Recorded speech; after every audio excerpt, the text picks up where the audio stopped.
ओम शांति। यज्ञ के आदि के कुछ संस्मरण जो दादी जानकी और साकार बाबा के हैं, जिन संस्मरणों को हम यदि स्मृति में पक्का कर लें तो हमारे पुरुषार्थ की गति तीव्र हो जाएगी। हम भी बाप दादा और दादी जी के समान संपूर्ण संपन्न बन जाएंगे। पहली बार जब दादी जी बाबा से मिली हैदराबाद 1936 में, दादी जी अपने लौकिक पिता के साथ प्रतिदिन प्रातःकालीन भ्रमण के लिए नजदीक के शहरी उद्यान में जाते थे। एक दिन जब वे उद्यान से लौट रहे थे, उन्होंने दादा लेखराज को अपनी तरफ आते देखा। दादी जी के पिता, जो कि उम्र में दादा से छोटे थे, दादा को झुककर नमस्कार करने लगे, लेकिन दादा ने ऐसा करने नहीं दिया। दादी जी ने मासूमियत से दादा को देखा तो उनमें शक्तिशाली प्रकाश का अनुभव किया। यह एक बहुत ही सुंदर पल था, जो कि दादा का दिव्य प्रकाशित मस्तक दादी जी को आकर्षित कर रहा था। उसी समय दादी जी को बाबा से अलौकिक स्नेह अर्थात रूहानी प्यार का तीर लगा, जिससे लौकिक परिवार से उनका मोह प्राकृतिक रूप से छूटने लगा। दादी जी दिल ही दिल में यह जान गई कि यही मेरे असली और मेरे अति प्यारे पिता हैं। व्यक्तिगत अनुभव दादी बताते, परमात्मा के लिए दादी जी को जो खोज थी वह समाप्त हुई। दादी जी के दिल में यह पक्का आभास हो गया कि परमात्मा को उन्होंने पा लिया। उसी दिन से इस संबंध को सहेजने की लगन उनके अंदर आ गई। हम सब भी अपने पिता परमात्मा को पाने की महसूसता रखते हैं। अब परमात्मा साथ के इस मीठे संबंध को खास बनाकर रखने की जिम्मेवारी हमारी है। दूसरा संस्मरण दादी जी और साकार बाबा का। ओम मंडली हैदराबाद 1936 का। यज्ञ में आने से पहले दादी जी बाबा के सत्संग में जाती थी, जिसका नाम ओम मंडली था।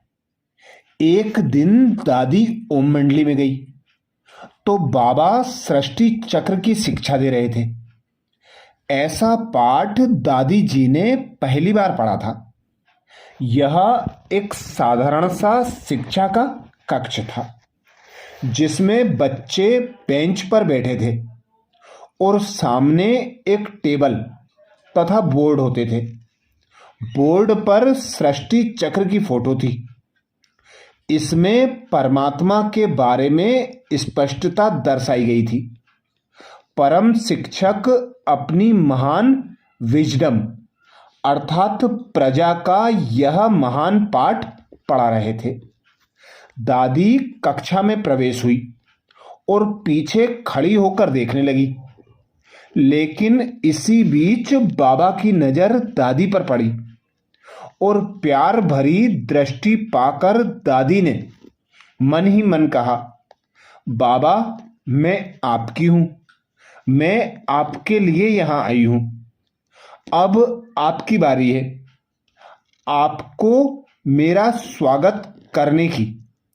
बाबा आप मुझे बुलाइए। अगले ही पल बाबा ने कहा, जनक बेटा आओ, स्वागत है। दिल ही दिल में यह संवाद जारी रहा। अगले ही पल दादी के दिल में एक दूसरा उमंग भरा संकल्प आया कि बाबा अब आपको यहां मेरे पास आना होगा और यही हुआ भी। क्लासरूम के पीछे की ओर बाबा गए और प्यार से दादी को गले लगा लिया। ये दादी जी के लिए ईश्वर के प्रति विश्वास भरे खास पल थे। इस बात को दादी ने अपने जीवन में अप्लाई किया। दादी ने काफी बार प्रैक्टिकल में यह अनुभव किया कि उनके दिल के संकल्प ने बाबा के दिल को स्पर्श किया। दिल की हर एक बात बाबा सुन लेते थे। वे अनेकों बार महसूस करती थी कि बिना बोले ही बाबा तक मन के विचार तुरंत पहुंच जाते थे। और जब भी वे कभी दिव्य और शक्तिशाली संकल्प करती थी तो उनका विश्वास था कि बाबा उसे सिर्फ सुनेंगे ही नहीं बल्कि अवश्य पूरा भी करेंगे। यही बात हम सभी के लिए भी लागू होती है। हम बाबा को अपने दिल के करीब रखते हैं। वे बस हमसे एक संकल्प की दूरी पर हैं। और जब हम निश्चय बुद्धि होकर दिव्य श्रेष्ठ संकल्प करते हैं तो बाबा उसका जवाब व रेस्पॉन्ड जरूर देते हैं। तीसरा संस्मरण, कराची 1939। दादी को माताओं और बच्चों के साथ एक बंगले अर्थात बाल भवन में रखा गया, बजाय कुंज भवन के, जहां दादी प्रकाशमणि और दूसरी दादियां थीं। दादी जी को प्रश्न उठा। उन्होंने मम्मा अर्थात यज्ञ माता जगदम्बा से पूछा तो मम्मा ने कहा, क्योंकि आप जनक हो। जनक माना जो अपने आप में विशेष हो। शास्त्रों में राजा जनक का अपनी विशेषताओं के लिए गायन है। पुनः मम्मा ने प्यार भरी मुस्कुराहट के साथ कहा, बच्ची, आप यहाँ बहुत कुछ प्राप्त करेंगी।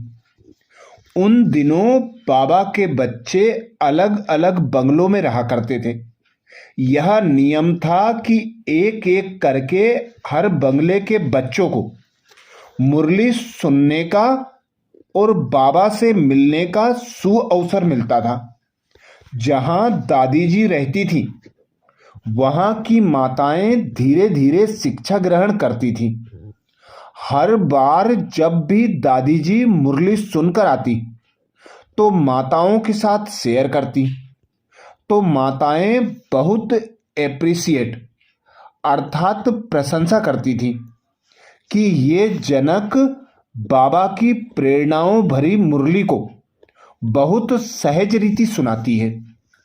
उन्होंने निश्चय किया कि वे दादी जी को हर दिन मुरली सुनने के लिए भेजेंगी, जिससे वो बाबा की मीठी शिक्षाओं को प्रतिदिन हमें समझा सकें।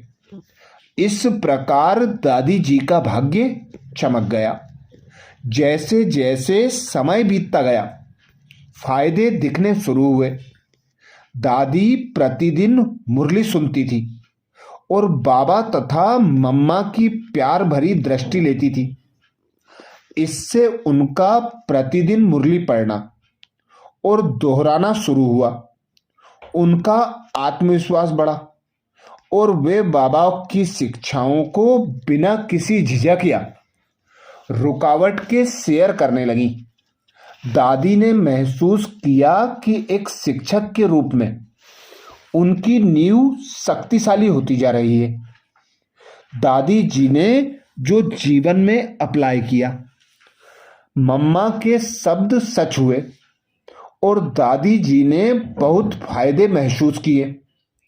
उस दिन से दादी जी समर्पित हुए। और बाबा तथा मम्मा को बिना प्रश्न पूरे विश्वास के साथ फॉलो करने लगे। इस तरह से यह अनुभव हम सभी पर लागू होता है।